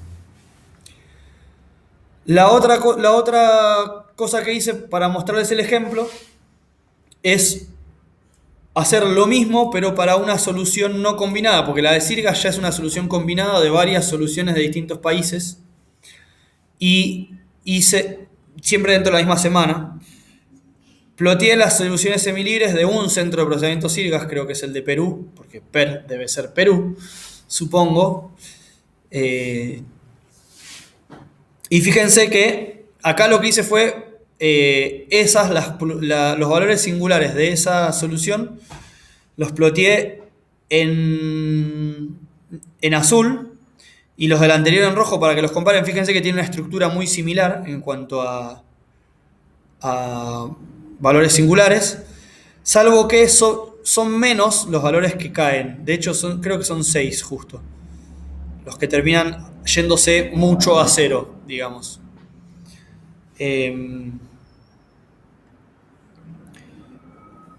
Y acá, perdónenme, pero ploteé al revés. Empecé por plotear primero los que tenían los que no afectaban moverme y después los que sí afectaban moverme. Fíjense que de nuevo pasa. Son siempre moverme todos para el mismo lado o rotar la Tierra entera, etc. Y las dimensiones en las que moverme sí afecta a la solución directamente son caos. ¿Está bien? Bueno, en esta solución. Entonces, en conclusión, esas son las incertidumbres del sistema de ecuaciones cuando yo estoy trabajando con GPS. Se nos está yendo la hora, déjenme hacer un comentario extra antes de terminar, que es el siguiente. ¿Cómo se termina de solucionar eso? O sea, cuando yo hago la combinación de ecuaciones, yo les dije que lo que hacía era agarrar mis ecuaciones que me describían las posiciones de las estaciones en función ya no de observo la posición individual en cada tiempo, sino que tengo un sistema de ecuaciones también lineal, pero más genérico, que me describe cómo se relacionan las posiciones en el tiempo entre sí, y me armo un sistema de ecuaciones más grande usando todos estos sistemas de ecuaciones chiquitos, combinándolos, eso es lo que se llama, por eso existen centros de combinación sirgas, justamente. Bueno, lo que termino haciendo entonces es justamente a lo largo del tiempo ir atando las estaciones y que los movimientos dependan de que sea coherente la trayectoria de los puntos. Es decir, ya estas dimensiones en las que moverme no me afecta a la solución. En el primer caso, o sea, en una solución semanal que yo les mostré recién, pueden ser moverse en cualquier dirección. Ahora, si yo ya calculo velocidades de los puntos y qué sé yo, solamente, como ya estoy definiendo que los puntos en el tiempo están atados por determinadas posiciones y velocidades, ya le estoy restringiendo direcciones en las que no se puede mover, en que mover la solución me aleja de la trayectoria que yo estoy definiendo para los puntos. Finalmente igual queda una incertidumbre porque siempre yo podría agarrar toda la red de puntos y moverla o asignarle una velocidad constante y como que la Tierra se está yendo toda siempre para el mismo lado. Queda cierta incertidumbre que termina de eliminarse fijando, alineando un conjunto más chico de estaciones y diciendo, por ejemplo, no sé, las velocidades de determinadas estaciones tienen que cumplir con determinada regla. No sé si vamos a llegar a verlo en el curso, espero que sí, pero tiene que ver más bien con lo que vamos a ver en la clase que viene y en la otra sobre todo. El criterio clásico que se usa es lo que se llama no net rotation, que es asumir que la Tierra, en el marco de referencia ya justamente fijo al eje de rotación de la Tierra, el momento de inercia es cero. O sea, es decir, con respecto a los ejes que yo ya calculé, que son los de rotación de la Tierra, la distribución de masa de la Tierra no rota. Entonces, ahí yo fijo una relación entre las velocidades de los puntos que me permite terminar de matar esta incertidumbre que aparece cuando yo armo mi sistema de ecuaciones gigante y lo trato de resolver. Después, obviamente, cuando yo lo que hice es agarrar y apilar un montón de sistemas de ecuaciones, combinándolos a partir de esta regla que me define las posiciones instantáneas en función de posiciones y velocidades, me armé un sistema de ecuaciones que es gigante y voy a tener problemas numéricos para resolverlo. Porque fíjense, si yo estoy diciendo que una solución semanal tiene una matriz de covarianza de 1500 por 1500, la solución anual tiene una matriz de covarianza de 1500 por la cantidad de semanas que estoy combinando por 1500 por la cantidad de semanas que estoy combinando. Y cuando yo la quiero invertir, puedo tener algún problemita, digamos. Y si voy a usar una solución multianual, más. Pero el secreto está en que esa matriz tiene muchos ceros a la larga y entonces finalmente se puede invertir con un método que se llama cuadrados mínimos por bloques. Bueno, ya. Harina de otro costal. La verdad que me gustaría haber hecho un resumen de todo lo que dije. Si me tienen paciencia, lo hago rápido, volviendo a repasar el PDF, que después igual se los mando. Yo arranqué diciendo que, repasando la clase anterior, nosotros para definir un marco de referencia teníamos un sistema de ecuaciones que a partir de determinadas funciones del tiempo, que podían ser la función constante o directamente el tiempo o el seno del tiempo o lo que sea, con algunos parámetros yo terminaba asignándole valores a las posiciones que yo iba a observar para cada tiempo. Mis parámetros podían ser una posición inicial y una velocidad, por ejemplo, ¿no? Entonces, eso es un sistema de ecuaciones lineales, donde mis observaciones serían posiciones observadas. Por otro lado, tengo datos GPS donde mis observaciones son las observaciones de distancias de los satélites, pseudo distancias en realidad, ¿no? Y mi sistema de ecuaciones es un sistema de ecuaciones más complejo, donde entran en juego un montón de parámetros y entre ellos las posiciones. El sistema de ecuaciones va a tener la misma forma, va a ser B por S por B, en vez de I por A por X, E igual a A por X. Y lo que yo decía es que yo podría meter el sistema de ecuaciones de la derecha dentro del de la izquierda, salvando que yo tendría que ignorar un montón de parámetros, ¿no? Porque hay todos estos parámetros de troposfera, ionósfera, etcétera, no los tengo descritos en mi sistema de ecuaciones de la derecha. Después dije que el mismo problema de ecuaciones lineales se puede interpretar en términos de distribuciones de probabilidad, donde si yo tengo una distribución de probabilidad normal para las observaciones, interpreto que mi distribución de probabilidad de los parámetros es una transformación de esa primera. Y con respecto al tratamiento de los parámetros que voy a eliminar, yo dije que lo que iba a hacer en el fondo era o bien marginar, que sería ignorar, ya habiendo calculado la covarianza, algunas filas y columnas, o bien condicionar, que sería antes de en la inversa de la covarianza, eliminar algunas filas y columnas.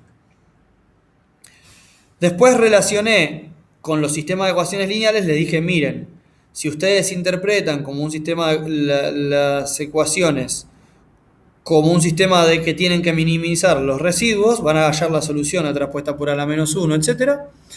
Pero si lo interpretan en términos de una transformación lineal de variables aleatorias, van a tener esto que tienen una transformación que los lleva del espacio de parámetros al espacio de observaciones y una que los lleva del espacio de observaciones al espacio de parámetros. Ustedes la que lleva hacia el espacio de parámetros la conocen y ya saben de antemano que no va a poder llenar el espacio de observación. Perdón, la que lleva de parámetros a observaciones la conocen y ya saben de antemano que no va a poder llenar el espacio entero, porque va de una dimensión menor a una dimensión mayor. Eso en álgebra sería que el núcleo no está vacío, porque el núcleo es la resta de las dimensiones, siempre. Entonces, la dimensión del núcleo es la resta de las dimensiones de la transformación. Entonces, lo que pasa es que, bueno, las observaciones pueden caer en cualquier lado de la salida, por más que la transformación mía no me permita llegar a ese punto.